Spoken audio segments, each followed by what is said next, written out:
Welcome to the Self-Publishing School podcast. This is the podcast to listen to if you're an aspiring writer or an author who wants to be more successful. On this show, you'll learn how to write and launch a book successfully, all from the top authors and people just like you who are doing it at the highest level. I'm your host, Chandler Bolt, the founder of Self-Publishing School, the author of the book called Published, and the CEO of selfpublishing.com. For free training on how to publish a book that sells 10,000 copies, go to selfpublishing.com/free training. Hey, Chandler Bolt here, and joining me today is Amy Porterfield. I've been waiting for this interview for a long time. I'm so excited for today. Amy, if you haven't heard of her, she's an ex-corporate girl turned online marketing expert. She's the host of a wildly popular podcast. You've probably heard of it. It's called the Online Marketing Made Easy podcast. I feel like every time I go into the top business podcast, it's Amy up there. She's also the author of her new book, the New York Times bestseller. It's called 2 Weeks Notice, and she's the CEO of a multi-million-dollar business. And back in her corporate days, she worked with big brands like Harley Davidson, Tony Robbins, a bunch of other cool brands. And now she's teaching people how to make online marketing easy. It can be really complicated. She does a great job of just making it as simple and painless as possible. Today, we're going to talk about her new book, 2 Weeks Notice, behind the scenes of a New York Times bestseller. We're going to learn a lot. She's coming to speak at Author Advantage Live. So this will be a tease for what you have to look forward to there as well. And I'm excited. So Amy, welcome. Well, thanks so much for having me. I've been looking forward to this. So I guess for starters, I mean, you've been teaching online marketing for a while now. Why a book? What was kind of the spark to actually do a book? And how did you see this book kind of fitting in with your brand and with your business? So I've been doing this business I have today for 14 years. And about 5 or 6 years in, I thought I should write a book. I've seen all my other peers write books, and I feel like it gives them a lot of clout and puts them on the map and really allows people to know what they're there for, how they add value, how you can work with them. So I saw the value of a book early on, but I just wasn't sure what I would write this book about. And it very much intimidated me, the whole process. I'm not a natural writer. I've never launched anything like a book before. So I kind of just kept pushing it off. And then finally, a few years ago, I thought, this is time it's time. And the reason I thought that is I got really clear on who I wanted to serve. So in my audience, I serve beginner entrepreneurs who are still in their 9-to-5 job, wanting to leave, wanting to build a business. But I also serve those who have already done so and are looking to up level and scale. So I've got two different audiences, but the one that really speaks to me and I have a soft spot for are those beginners who are absolutely clueless on what the heck to do to start a business, because that's exactly where I was. We don't learn this stuff in school. And so I thought I have a story that I could tell in terms of what my journey looked like to build a multi-million-dollar business when I was absolutely clueless and never in my wildest dreams did I think I'd be an entrepreneur. So, and I thought I want to start all the way back to you are still in your 9-to-5 job. How do you create a runway? How do you build that business? So when I got clear about that, it all just started to fall into place and I started to write. Cool. And so do you see the book, I guess, as far as the business wise, is this kind of like the on-ramp to your stuff where people read this, they say, hold up, maybe I should quit this corporate job. And now there's other trainings and stuff I can do with Amy, or how do you see it fitting in with kind of the business as a whole? Yeah. So the customer journey is very, very important to me and my team members. And so we see it as the very, very top of the funnel. And it actually is probably right beside my podcast. So you having a podcast, you know, the value of a podcast and it bringing in people that you normally would never have access to. And I was hoping my book would do the same. So a $27 book or a free podcast, usually they're coming in from one of those. And then yes, getting them into my world. And I have different courses depending on where you are in your journey. So I wanted an easy entry. Yeah, that makes sense. And I guess especially, I mean, going from free listener to book buyer, that's not a big leap. And especially, Did you end up doing an audiobook? If so, did you narrate it or did you hire a narrator? No, I narrated it. And I have to tell you, that was one of the most coolest things I've ever done.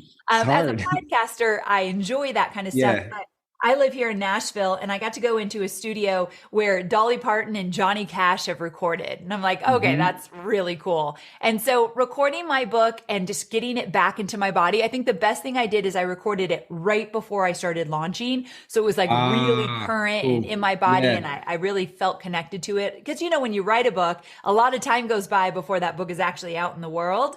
So recording it was a great experience.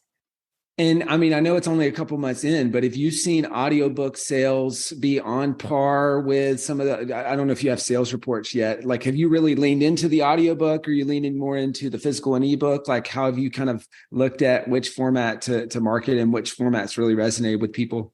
So I published through Hay House, and they made a decision to not have my audiobook come out probably until about 2 weeks before my actual book came out, like the hard copy. And so what happened was I started launching my book in October and it came out February 21st. So I pre-launched for a long time, and I only had the hard copy or the Kindle to go with. And I didn't focus on the Kindle at all. And truth be told, to get on the New York Times bestseller list, you do have to sell a certain amount of hard copy. And so I really, really put my focus there since the audio wasn't even available anyway. So my hard copy still is surpassing my Audible, but I think it's a timing thing. I think in a few months, we're going to see that Audible take over the hard copy. That makes a lot of sense. And because is the audiobook inside the deal with Hay House, or that's outside the deal with Hay House? They have an audio, it's inside the deal with Hay House. Cool. And Got they it. also have an audio app that they use. So there's a few different ways you can get the audio of my book. But yeah, it was inside the contract, which is funny that we're talking about that because I have a really good friend who's I won't name names just because I don't know if she says this publicly, but she's a huge publisher. She has huge books. And she said, don't put your audiobook inside the contract. I didn't know any better. So I Yeah. put it Yeah. right there in there. And it's worked out fine for me, but I've heard a lot of different things about that.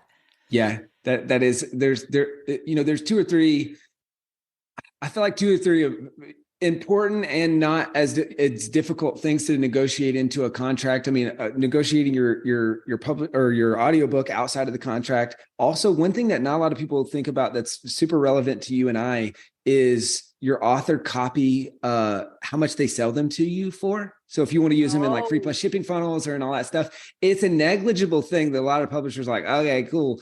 Not that big of a deal. How many author copies are you really going to buy? But I think a lot of people, they really focus on the advance. It's like, I just want the biggest advance possible. Right. And maybe the highest royalty rate, but there's those kind of little fringe items that can, depending on your circumstances, can pay off pretty well long-term. I think it's so important the work you do because I was so clueless. Like I should have gone through all your stuff first, to be quite honest. Even though I wasn't self-publishing, you teach some really key things that you don't know what you don't know. I didn't know to even ask about like my copies. I didn't even know that they would negotiate the royalties. Like I knew nothing about stuff like that. And luckily I've been friends with Reed Tracy of Hay House. Our kids went to school together. And so I've been friends with him for a long time and I knew he'd take great care of me. But if you don't know your publisher at all, you don't know if you're being taken advantage or not. So Right. the work you do, my friend, is very important, but you already know that. Yeah, that's cool. Thanks for saying that. And it seems like they run a really cool business and a really cool publishing company. I know there's a lot of unscrupulous kind of vanity or hybrid publishing companies, or even just traditional publishers. And so it seems like a lot of authors enjoy working with them. Yes.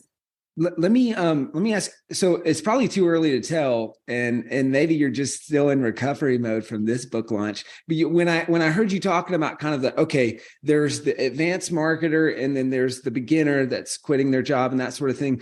Do you see? Is there a bigger picture with future books? Like, do you want to write the advanced marketing book down the road, and this was the logical first book or first step, or like, what do you see that looking like? Well, you're getting me almost 2 months off of a and I'm never writing a book for the rest of my life.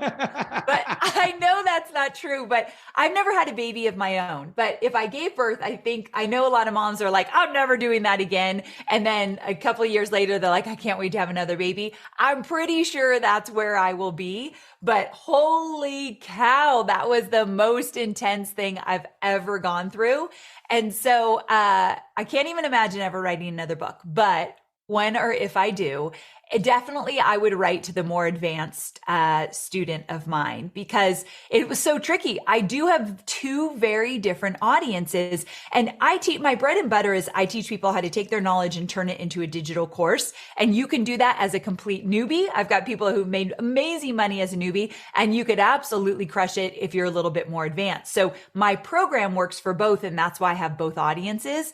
But writing a book, I cut out a huge portion of my audience. I actually didn't think I'd make the New York Times bestseller list because I knew that my book wasn't for everybody in my audience or those of my peers' audiences when I asked them to promote.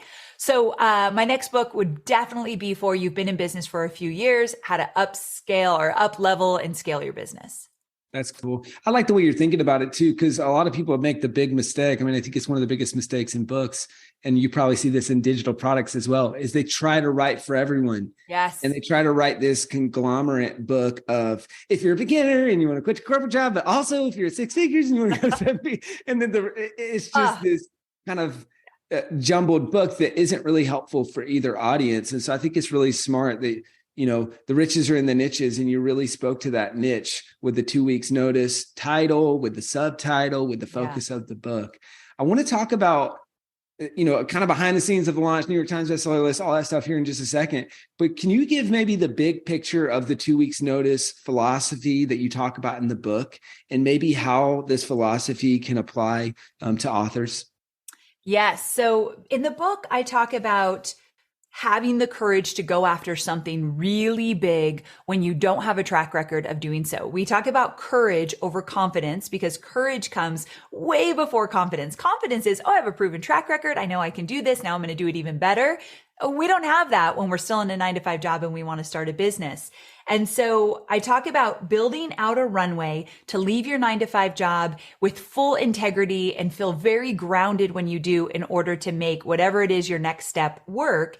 And then what are the building blocks or the foundational pieces you need to build a solid online business from scratch? So when I'm talking to authors, like right now, the philosophy behind that is allow yourself the time to plan this out. You don't need to write your book in 1 month and get it published and get it out there like that. Like give yourself a little bit of time in terms of putting together your runway. What is this going to look like? And then building out the foundational pieces so it can be a success. So when I built out my book launch, I had never launched a book before. Some people will say, but Amy, I thought I heard you say you wrote a big yellow Dummies book about Facebook marketing. I was a co-author. I had nothing to do with marketing that book, and it feels like a joke compared to what I just went through with 2 weeks notice. So I don't even count that. I'd never really launched a book, and it's different than launching a digital course is what I learned. And so building out the plan, I did a 4-phased launch, and building out those different phases is just like if I were building out my business, how I would do it as well. So there's a lot of overlap. And one thing in my book that will speak directly to authors is building your email list. I cannot imagine being successful with my book without my email list. It was a huge piece of the puzzle. So that's something that I teach in the book that I think a lot of authors would find valuable. That's really great. And we're very much in alignment on that. Can you talk to me about, so you talked about kind of building, the courage and the confidence and kind of building ahead and not just saying, hey, screw it, I'm going to do everything overnight. Yeah. So are you a proponent of, all right, build up and then put it in a 2 weeks notice? Or are you more of a proponent of like, hey, burn the boats, like jump all in and you'll figure it out? Like, what's your thought there as it relates to both business owners and authors who maybe want to use a book to start a business? I am absolutely a planner. So I am a proponent of let's build this out properly so that we are here for the long haul. There's a reason I've been here for 14 years. There's a reason how long have you been doing what you're doing? Oh gosh, 8 years, 8 going on 9. Because you look like you're 16, so I'm not sure, but 8 years is a long time. Like there's a reason you've been around that long because I believe putting the time to create the runway, planning this out strategically. I think it's important. And listen, I want it yesterday. Like something just came up in my business 2 days ago where I want to work with a consultant to help with something in our business, and my team does not have the bandwidth. And they're like, we need to wait a few months. And I'm like, no, we need to have done it yesterday. Yeah. But I respect, having the time, the bandwidth, the planning, all of that. So my book is not about pick up the book, put your 2 weeks notice in, and let's figure it out. Definitely, let's plan this out and be methodical about it. Got it. That makes sense. Are you familiar with the Colby test at all? Yes. Okay. So it's so interesting, the dichotomy that I'm hearing you talk about here, because it sounds like the planner in you is maybe a high fact finder, but then there's also a lot of elements of what they would call the quick start, which I'm very much the same as well. Just like, all right, let's new idea, new thing. Let's go. I totally want to do the quick start, but I'm a little bit of a little higher of that fact finder. Cool. Are those the two highest? I think so. Yes. I'm trying to think of the order, but absolutely. I think you're right.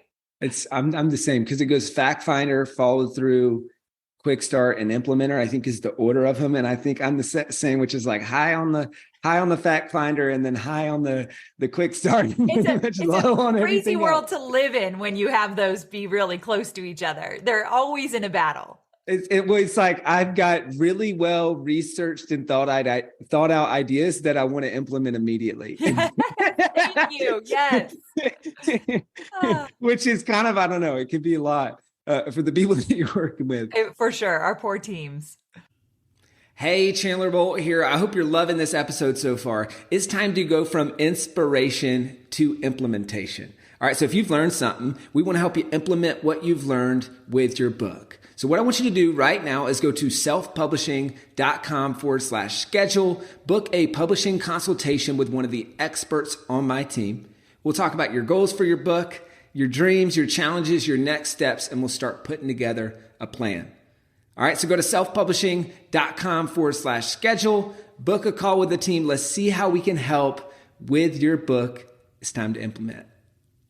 So let's talk about behind the scenes of this New York Times bestseller launch. So you talked about one component, which I think was pretty smart, what Hay House did and what you did with Hay House, which is saying, all right, we're going to focus on the print book and the ebook, but even more so than the ebook, mostly the print book. Yeah. And we're going to do that for months ahead. So October kind of to February on the pre-sales. And then they didn't even allow or let the audiobook be purchased until it sounds like a couple weeks before it launched. So you're really focusing, for the purposes of the New York Times, it's for people who don't know, it's about 10 to 12,000 units that you need to move in week one to be able to hit the list. They need to be in some sort of some at local bookstores, some at big bookstores spread across Amazon. There's this whole kind of algorithmic thing. And at the end of the day, just a disclaimer for everyone who is pursuing this as a goal, it's an editorial list. Yes. As some of our good friends know, one of our good friends, the mutual connection knows, he sold more than enough books to be on the list. New York Times kept him off the list for whatever reason. So it's totally editorial. So maddening. I hear those stories all the time. They're very frequent. Yeah. So I guess all those disclaimers out of the way. Yeah. How did you approach this, and what are your thoughts, like kind of reflecting back, like what was the anatomy of that New York Times bestseller launch? So definitely like I mentioned, I push the hard copy. And what I mean by saying I push the hard copy is in these 4 phases that I did this book launch, I would give different bonuses away depending on what I was promoting. And to get the bonus, you needed to buy the hard copy. And so, of course, they go to a page, enter their information. And it was really, I had to go on an honor system. I wouldn't necessarily know if it's the hard copy. So we just really went on an honor system. And I feel like my audience is very honest, so I really appreciate them. So let me give you an example. One of the best things that I did, because this is my area of expertise, is that I created a digital course. I did a webinar. I sold, I'm using air quotes, sold the digital course. Like I gave it a value. If I ever sold this is how much I charge for it. And I sold the digital course, but then said, but you only need to pay $27. And by paying $27, what you're really doing is you're going to buy my hard copy of my book, come back here, enter your information. I will give you this digital course for free or for $27. And so that's what I did. And I did that 3 different times from October to February 21st. And every time I did it, every time I got closer to the pub date, it did better and better, which kind of blew my mind. Oh, And wow. so I don't think everyone needs to do a digital course and a masterclass. I think anyone launching a book needs to ask yourself, where are you your very best? It might be live on stage. It might be live streams.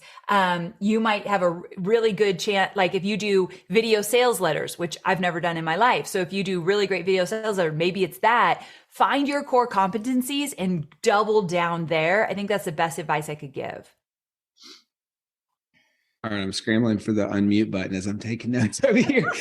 Where are you your best? I love that. That's such a great question. So when you did that digital course launch, you said you did 3 leading up to the book. Was it the same course each time or was it a different course? The first 2 were. Now, here's the crazy thing. In October, I did it for the first time, and we did like 3 or 4 live webinars. And I was only planning to do that one. That was phase 1 of my book launch. I was just going to do it once. And it did so well that when we went into November and December, we kind of slowed down a little bit with our marketing because of the holidays. And I went to dinner and Brendan Burchard, I went to Napa and happened to meet with Brendan, and we were sitting at a table and my other friend Jasmine Starr was there and they were talking about my book launch. And I told them what I did with the masterclass and they're like, do it again. Do it again. I'm like, oh, okay. Like I didn't even think about doing it again. So in January, I did the exact same thing again. I did 3 more live webinars. It did even better than October. And remember, I'm going for the same list, my email list and then ads, but we have the same audiences that we always go through with ads. So they had, most of these people had seen it already. Yeah. And so then we got close. So it was almost pub time. And I knew I didn't yet have the numbers. Like when you say between 10 and 12, I heard 14 to 20. And I'm like, Okay. oh my gosh, I do not have that many sales yet. And so we decided the day before my book came out, we did 1 more masterclass. But this time I did a different product. I had a product that I had retired and wasn't really selling, but it was really good. And it aligned with what I was teaching. So I brought that out of retirement, did 1 more masterclass, sold more on that 1 masterclass than I did the other 2. And I think the secret is the closer you get to pub date, everyone told me this and I didn't know what to believe. You start to see the sales come in faster. So the day before my book published, we had like 2,000 sales come in through 1 masterclass. Oh my gosh. Yeah. So it worked really, really well. And I love the bringing the old product out of retirement. It's like playing a Tom Brady or a Michael Jordan. Exactly. Like, all right, you got 1 more in you. 1 more. So what did you, so you said 2,000 sales from that 1 masterclass. What was the structure of that? Was it, okay, sign up for this online training. It's a webinar. You're obviously really good at webinars. And then the call to action at the end was to purchase the Tom Brady, the previously retired course. And then you get the book for free, or like, how did that work? Good question. So it was a little tricky for me to like talk about. I had to get comfortable with it. I literally like taught, I delivered on the value, I wowed them. And then I started to sell the digital course, and it was a $297 value. I'd actually sold it for that. So like it really was $297. Actually, you could still buy it on my website. We just took all our funnels down so they could even see that I was selling it, which made it even more valuable. So I said it's $297, but then I said, but to get it, you do not need to pay $297. All you need to do is go purchase the hard copy of my book, come back to this page and enter your information. So they need to buy the book, and then I would send them the digital course. Cool. And they're just submitting like a screenshot or an order number or something. Order number. Yep. Mm-hmm. Cool. Nice. That's awesome. And so you mentioned earlier, I think if I heard it correctly, you said something about like 4 phases of pre-launch. Yes. Did I hear that right? Yep. And so what were I mean, you know the next question. All right. What were the 4 let me tell you the phases. So phase 1 was the digital course, the masterclass. And then phase 2 was a VIP ticket to a live virtual event. So what I did is my book came out on a Tuesday. I had a live virtual event on the following Saturday. And I did it up. I went to a studio in, where's Charleston? or North South Carolina? Carolina. That's not old song. I went to school in Charleston. Okay, It's fun. perfect. We're running our Author Advantage Live. We're running probably out of the same studio with Is it through Sage. Sage? Yeah. So that's so Best funny. experience ever. Yeah, I've they're used them in awesome. the past for live events where I've actually had an audience, but this is the first time I went to their studios where you've got all the screens behind you. Yeah. But more so than anything, they've got that dialed in. And it was the best experience I've ever had. And so I'm so glad you're doing that. So I went to Charleston, did my event there. And so in order to get a VIP ticket to that, which meant you got a live Q&A with me at the end and you got different swag, that was a limited time. So we did like 3 weeks maybe of VIP tickets, and that was in November. And in December, we went a little bit more quiet. And then, so that was phase 2. Phase 3, we brought back the digital course, but that wasn't really part of our phasing. So another thing we did is called the off the record sessions. And I got this idea from Jenna Kutcher, but through Russell Brunson, where I got my friends involved. I interviewed them about leaving their 9-to-5 job, becoming an entrepreneur, very relevant to the book. I interviewed 5 of my friends and then asked them to mail for me about the bonus. And so that way I was able to go beyond just me. Not all 5 were able to mail, but a few of them did, and it did make a difference. So the off the record sessions was the next phase. That would be phase 3. And then phase 4 was just general admission tickets to my live event as we got closer. So those were the 4 phases. Each of them came with bonuses. Each of them promoted the hard copy of the book. And then in addition to that, I did over 100 interviews. That just about killed me. That was probably the hardest thing. I don't know if I would be able to do that again. That was intense. I didn't know that I would have to talk about the same thing that many times. But here's the thing. We did all these interviews, podcast interviews, and my request was please have the podcast interview come out the week my book came out. Not everybody could do that, but as close as they could would be great. And the week my book came out, I was everywhere that week. And I don't say that with an ego. I just say that strategically it actually worked, where my PR was out, my podcasts were out. It was a really beautiful thing, because I don't know if your authors have experienced this, but I didn't know what to do the week my book came out. Like, I'm like, I've been so busy for 5 months. What am I supposed to do this week? And it just was kind of, I got to enjoy it, which was amazing. That's cool. And and that just also provides kind of social share content too, which is, all right, this interview dropped, this thing dropped. And so it just feels like there's this echo chamber of so much stuff happening, and the book's everywhere. And to your ideal readers, they're seeing the book on all their favorite podcasts and seeing it on all the podcasts, that kind of stuff. That I really love that 4-phase approach. You said, I was going to ask you about this anyway, because I was really curious. I feel like when I was interviewing, or either I was interviewing Jenna or she was interviewing me, I forget, it was like the week of your live event. She's just like, oh, I'm going to Charleston. I'm doing this thing with Amy. And I was like, wow, that's really intriguing. The whole virtual event for that. So you said you did it the Saturday after launch.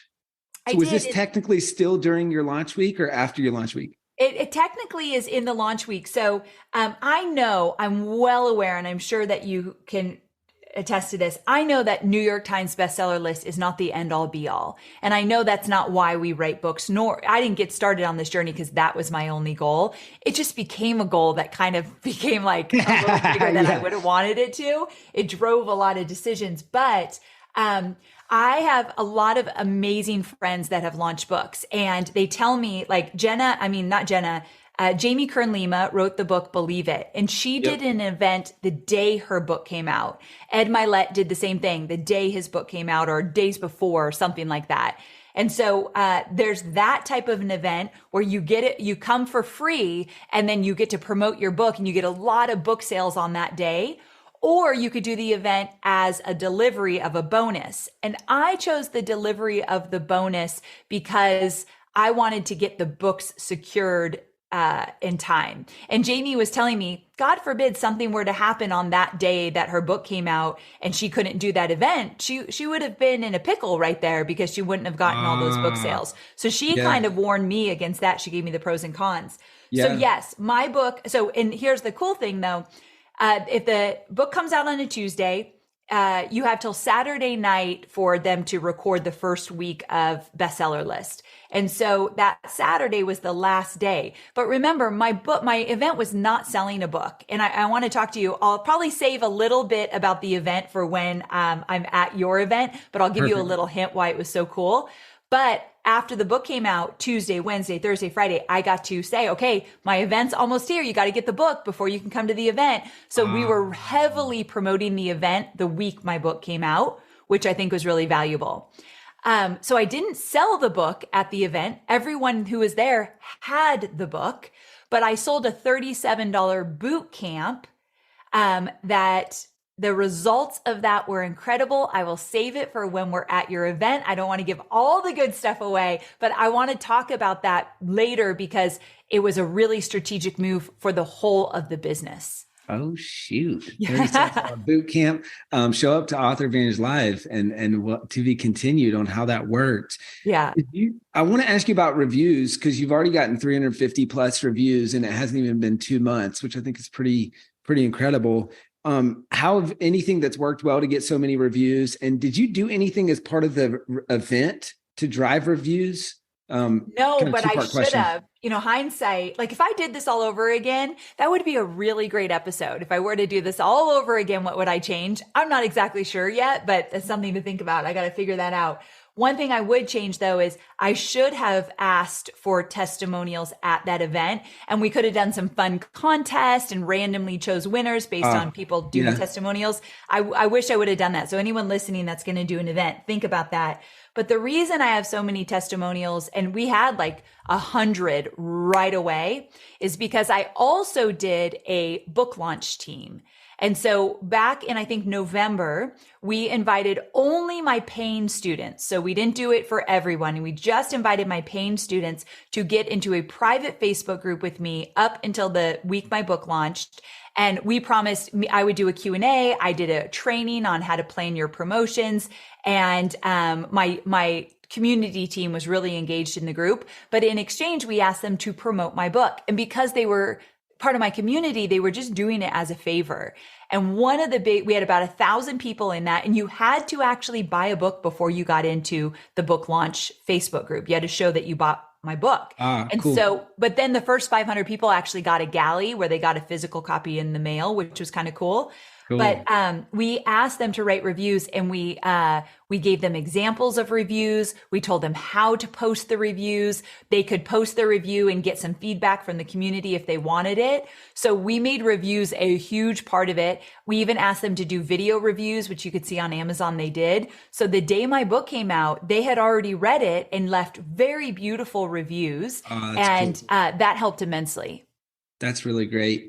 That's awesome. One thing, just one tip here that we do that works pretty well that you might do as well is, please tell me.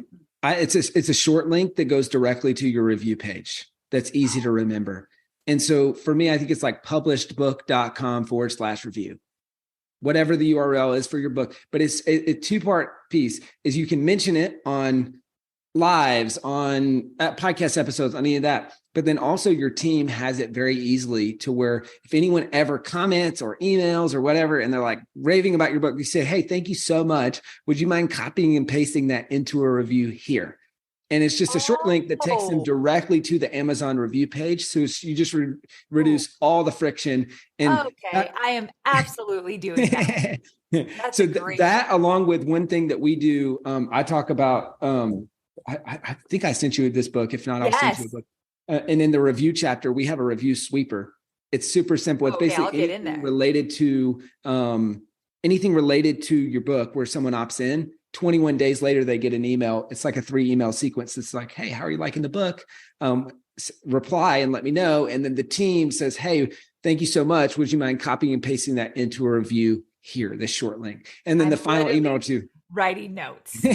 Yeah. But that just, I call it the review sweeper because it just keeps reviews coming in, week after week, month after month. I was on James Altucher's podcast yesterday, and he quoted this stat, which I'd never heard before, but I found interesting. He said the publisher told him, once you get to 1,300 reviews, your book will sell forever.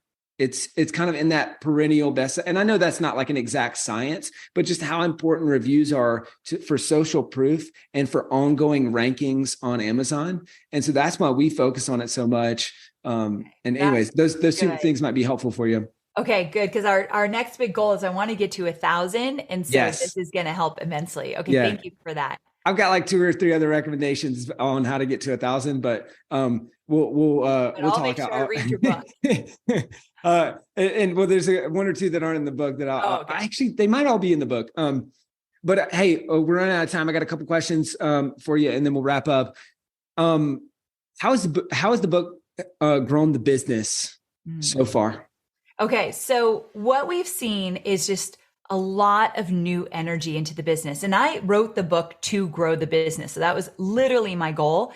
And so what we've seen is that boot camp, without giving too much away, we sold 2,000 more boot camps than we actually thought we would, even when we knew we would have new listeners. Like that exploded the excitement around my projects. And then in addition to that, we are seeing people that come into our communities with new excitement, new energy. That's kind of energizing my students who have been around for a long time. And that makes a difference because when I start to promote new things like a coaching program, more people are paying attention. So we're seeing that. We're seeing, of course, our list grow because of it, but I've seen it in my revenue and I've seen it in my list growth. Oh, that's awesome.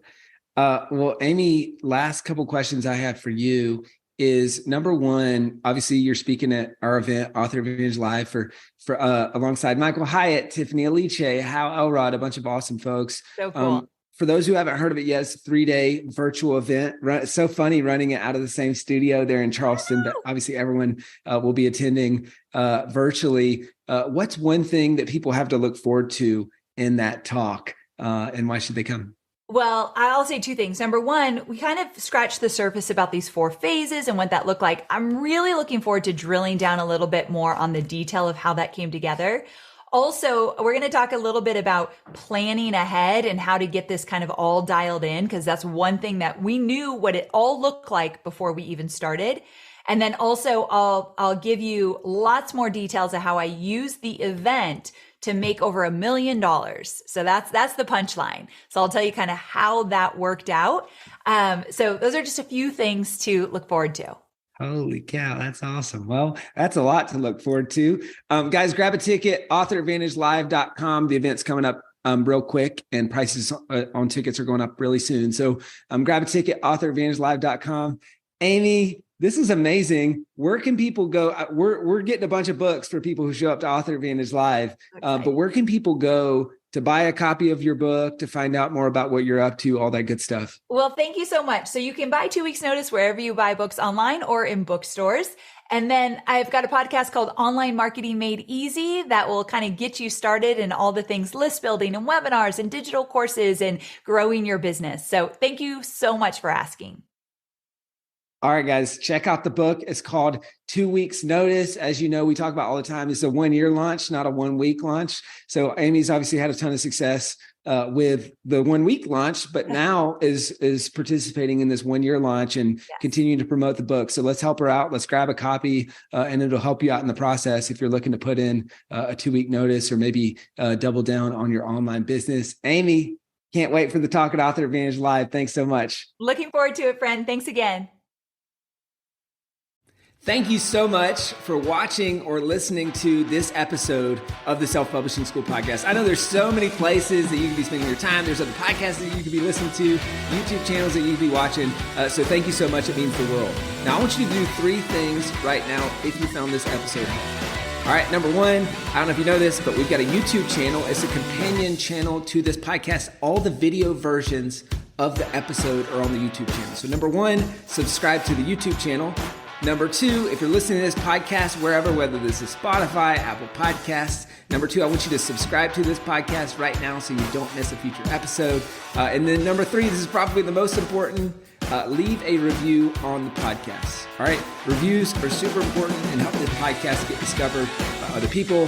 So number 3, leave a review on the podcast. Thank you so much. I'll see you in the next episode. If you're on the fence about scheduling a publishing consultation call with my team, maybe you're not quite ready for that, I've got some free training that I think will be really helpful for you. All right, all you have to do is go to register to sign up. Go to selfpublishing.com/free training. When you do, you're also going to get a free digital copy of my new book published. And on that training, you're going to learn the next steps, so how to implement with your book. So how to write, how to publish, how to launch successfully. So go to register right now at selfpublishing.com/free training. I'll see you there.